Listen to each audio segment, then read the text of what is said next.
श्री स्वामी समर्थ जय जय स्वामी समर्थ श्री स्वामी समर्थ जय जय स्वामी समर्थ श्री स्वामी समर्थ महाराजांच्या नामस्मरणाने आजच्या व्हिडिओला सुरुवात करूया। शुभ दुपार तुम्हा सगळ्यांना। कसे आहात तुम्ही सगळे? आशा व्यक्त करते स्वस्थ असाल, मस्त असाल, स्वामींच्या सेवेमध्ये रममाण असाल। उद्या आहे संकष्टी चतुर्थी। नावातच आहे की जी संकटे घालवते अशी संकष्टी चतुर्थी, आणि जे कोणी धराल त्याचे संपूर्ण आयुष्यातले दुःख हरले जातील। मात्र अशी मध्ये आधी संकष्टी चतुर्थी धरता येत नाही। मला कालच्या व्हिडिओ खाली कमेंट आलेत म्हणून सांगते, जेव्हा 6 महिन्यातून एकदा अंगारकी चतुर्थीचा योग येतो, म्हणजे मंगळवारी चतुर्थी येते, तो असतो अंगारकी योग।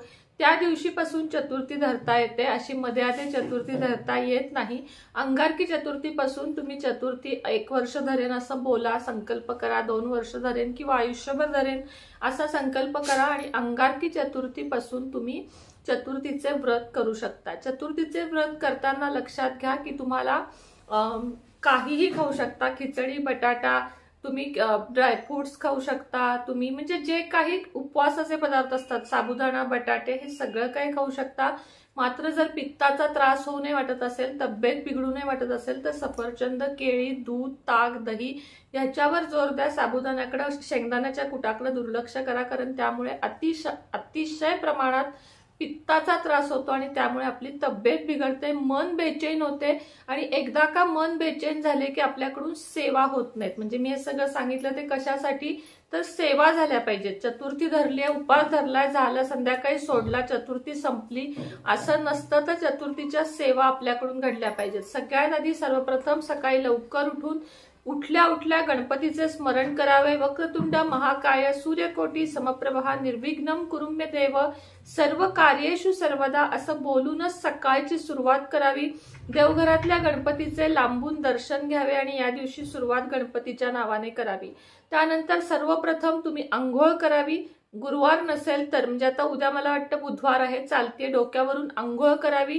लाल किंवा पिवळे वस्त्र अंगामध्ये धारण करावेत। पुरुष असाल, स्त्री असाल, मुली असाल, गणपतीचा हा अत्यंत आवडीचा रंग आहे। त्यानंतर देवपूजेला बसावं, देवघर स्वच्छ करावं, गणपतीची मूर्ती स्वच्छ करावी। तुम्ही ज्या कशाने, चिंच मीठ, लिंबू मीठ, जे काही कशाने स्वच्छ करता त्याने स्वच्छ करून घ्यावी, आणि त्यानंतर तामणात थोड्या अक्षता ठेवाव्यात लाल पिवळ्या, त्याच्यावर गणपतीची मूर्ती ठेवावी। आधी पाण्याने, मग पंचामृताने, मग पुन्हा पाण्याने, असं अथर्व शीर्ष म्हणत अभिषेक करावा।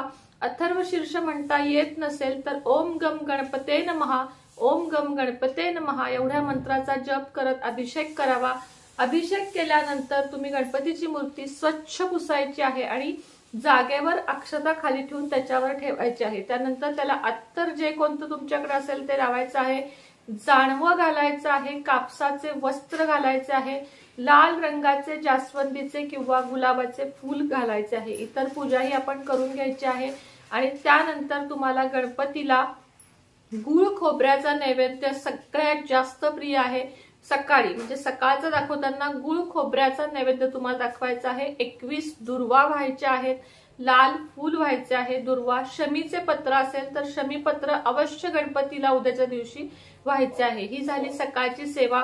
तुम्हाला शक्य असेल तर 11, 3, 5 असे अथर्व शीर्षाचे पाठ उद्या घरामध्ये करा, मुलांकडून म्हणून घ्या। त्याचप्रमाणे दुर्वा हातात घ्या, 21 दुर्वा हातात घ्या, मुलांना शेजारी बसवा किंवा मुलांच्या हातात दुर्वा द्या, अथर्व शीर्ष म्हणा, आणि त्या ज्या दुर्वा आहेत त्या गणपतीला चढवायला विसरू नका। यामुळे मुलांच्या बुद्धीमध्ये तल्लख बुद्धी होण्यासाठी मदत होते। आता या वाहिलेल्या दुर्वा काय करायच्या, निर्माल्यात टाकायच्या का तर नाही। 2 दुर्वा पतीच्या पर्समध्ये, 2 दुर्वा आपल्या पर्समध्ये, 2 दुर्वा मुलाच्या सॅकमध्ये, 2 दुर्वा तिजोरीमध्ये अशा ठेवायच्या। तिजोरीत ठेवल्याने धनसंपत्ती वाढते, खिशात ठेवल्याने सुद्धा धनसंपत्ती वाढते, मुलांच्या कंपासात वगैरे ठेवल्यामुळे मुलांची बुद्धी तल्लख होण्यास मदत होते।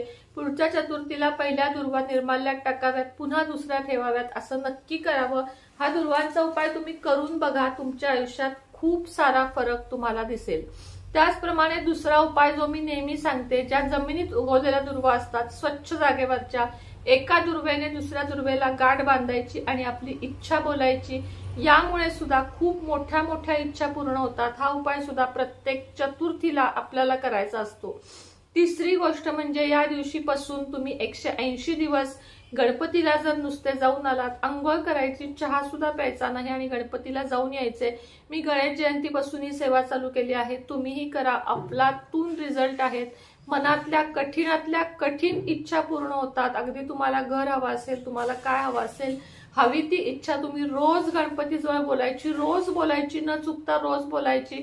तिथे बसून तुम्हाला ओम गम गणपते महा एक माळ जप करायचा जमत असेल तर, नाहीतर नुसते हात जोडून 5 प्रदक्षिणा घालून गणपतीला तुम्ही माघारी यायचे आहे. त्याचप्रमाणे तुम्हाला उद्या काय जाळायचे आहे. आता गणपतीपाशी कापूर जाळा हा उपाय तर मी तुम्हाला कालच दिलेला आहे. आज आता घरातला उपाय देते. संध्याकाळच्या वेळेत तुम्हाला 5 लवंगा काय घ्यायचं आहे, 5 लवंगा, 5 कापूर आणि थोडंसं तूप आणि दालचिनीचा एक तुकडा एका पंटीमध्ये घ्यायचा, तो प्रज्वलित करायचा आणि संपूर्ण घरात याचा धूर फिरवायचा. आधी गणपतीला आणि मग संपूर्ण घरात. त्यानंतर याचे जे भस्म होईल ते सगळ्यांनी कपाळाला लावायचे आणि उरलेले भस्म झाडाखाली टाकून द्यायचे.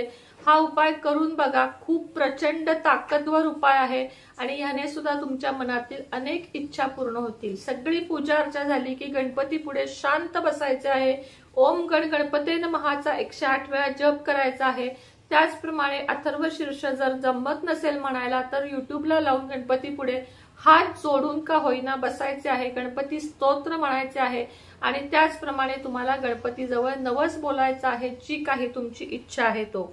उद्याच्या दिवशी संध्याकाळी तुम्हाला चंद्राचे दर्शन घेतल्याशिवाय हा उपास सोडायचा नसतो. चंद्राचे दर्शन घेऊन मगच तुम्हाला हा उपास सोडायचा असतो. ओम गम गणपते नमः म्हणत तुम्हाला कच्चे दूध म्हणजे न तापवलेली पिशवी आणा छोटी आणि न तापवलेल्या दुधाचा अर्घ म्हणजे दूध ते चंद्राला तुम्हाला चढवायचं आहे, चंद्राला ओवाळायचं आहे, चंद्राची पूजा करायची आहे आणि मग गणपतीची पूजा म्हणजे आरती म्हणायची आहे आणि त्यानंतरच उपवास सोडायला बसायचा आहे. आजारी असाल, खूप काही गोळ्या वगैरे चालू असतील तर चंद्राचे नुसते दर्शन घेऊन जेवायला बसलात तरी चालेल. मात्र जे आजारी नाहीत, जे उपवास सोडायला थांबू शकतात त्यांनी चंद्रोदय होईपर्यंत थांबा. प्रत्येक कॅलेंडरमध्ये चंद्रोदय किती वाजता होतो याची नोंद असते, ते बघा आणि त्याप्रमाणे तुम्हाला उपवास सोडायचा आहे. उपवास सोडताना शक्य झाले तर प्रत्येक चतुर्थीला 21 मोदकांचा नैवेद्य तरी गणपतीला दाखवत जा. गणपतीच्या आवडीच्या 3च गोष्टी आहेत, एक म्हणजे मोदक, दुसरे म्हणजे दुर्वा, तिसरं म्हणजे लाल फूल. त्याचप्रमाणे रुईची फुलं सुद्धा गणपतीला अतिशय आवडतात. रुईच्या फुलांचा जर तुम्ही हार किंवा रुईची फुलं जरी गणपतीला आणून वाहिलीत तरीही गणपती खूप प्रसन्न होतो. त्याचप्रमाणे रुईच्या पानांचा हार गणपतीच्या मूर्तीला घालू शकता. विड्यांच्या पानांचा 21 विड्यांच्या पानांचा हार सुद्धा तुम्ही गणपतीला घालू शकता. जास्वंदीच्या लाल 21 फुलांचा हार सुद्धा तुम्ही गणपतीला घालू शकता. या सगळ्या गणपतीच्या अत्यंत प्रिय वस्तू आहेत आणि यामुळे तुम्हाला गणपती भरभरून आशीर्वाद देईल. लक्षात ठेवा, मुलांसाठी गणपती हा बुद्धीचा दैवत आहे. गणपतीचा जो काही अभिषेक कराल त्यातले पाणी मुलांना तीर्थ म्हणून प्यायला द्यायला विसरू नका. लहान बाळाला सुद्धा पाजा, मुलांची बुद्धी तल्लख होते आणि मुलांना उद्यापासून अथर्व शीर्ष रोज एकदा म्हणायला लावा. त्यांच्या मागे लागा, त्यांना म्हणजे असं सांगा हे म्हणायचंच आहे, तुला काहीही झालं तरी हे म्हणायचं आहे. सुरुवातीला मुलांना थोडी सक्ती करावी लागेल, पण एकदा त्यांना वळण लागलं की आपल्याला रोज अथर्व शीर्ष म्हणायचं आहे तर मुले रोज अथर्व शीर्ष म्हणू लागतील. अथर्व शीर्षाने वाणी सुधारते, भाषा सुधारते, स्पष्ट उच्चार होतात आणि बुद्धी तल्लख होते. मुलांवर सतत गणपतीचा वरदहस्त राहतो. संकट हरणारा, दुःख हरणारा, सगळ्या संकटांचा नाश करणारा, बुद्धीचे दैवत असणारा गणपती बाप्पा तुम्हाला मला सगळ्यांच्या सगळ्या इच्छा पूर्ण करो हीच प्रार्थना करते आणि आजचा छोटा इथंच थांबवते. श्री स्वामी समर्थ.